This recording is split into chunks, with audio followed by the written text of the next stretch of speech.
Patay na nang makuha ng mga otoridad ang katawan ng 32 anyos na lalaki na si Francis Vincent Urbano sa loob ng nasunog na pabrika ng plastik sa barangay Tabi-Giginto, Bulacan kahapon December 13. Si Francis ang sekretarya ng kumpanyang High Plus Manufacturing na pagmamay-ari ni Robert Ong.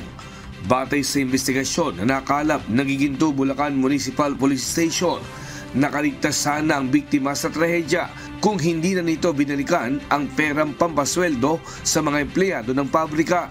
Dito sa loob ng pabrika, natagpuan ang bangkay ng biktimang si Frances. Sinubukan nito na kunin sana ang pampasweldo ng kanyang mga kasama sa trabaho. Pero ang masaklap nito, hindi na siya nakalabas ng buhay.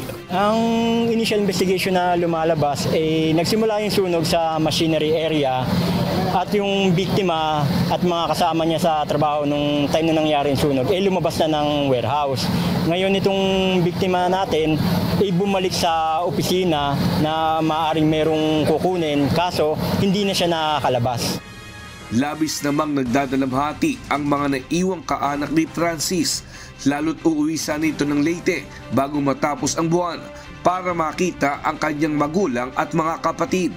Hiling ng tiyuhin ng biktima sa may-ari ng pabrika, matulungan sana sila sa pagpapalibing at iba pang gastusin. Ikutan niya po yung mga nangyari dito, nasabukan niya po yung mga tao niya, huwag niyang pabayaan. Pumarap po siya.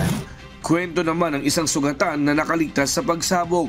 Nakita niyang nagliliyab ang apoy sa ilalim ng makina. Sinubukan pa sana niya itong patayin gamit ang fire extinguisher, subalit bigla na lang itong sumabog.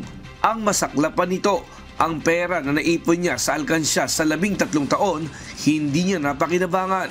Masakit man, ipinagpapasalamat pa rin ito sa Diyos na nakalabas ng ligtas ang kanyang asawa at anak. Maintenance din ako, pinuntahan ko agad, magdala ko ng presente sir. Pagbuga kong gano'n sa ilalim ng makina, hindi na ako kaya, sumabog na. Tumakbo na ako. Hindi na ako kaya, lapnos na ako pati dito Iniwanan ko na po, pastry sir. Pamilya namin, kinuha namin yung mga, yung mga anak namin. Yun, yung mga gamit na iwan. Wala kami mga damit, pati pera, boss. Malaki-laki po kasi, mga 13 years na gipon ako. Samantala, bukod sa bodega at pagawaan ng plastik, nasunog din ang 2 pang aluminum na truck na may mga lamang plastik na i-deliver sana sa Divisoria. Sa ngayon, hindi pa rin humaharap sa mga pulis ang may-ari ng pabrika para sagutin ang gastusin sa mga naging biktima. Diyos ang aming sandigan, serbisyo publiko ang aming pinahahalagahan. Nestor Torres, humahataw!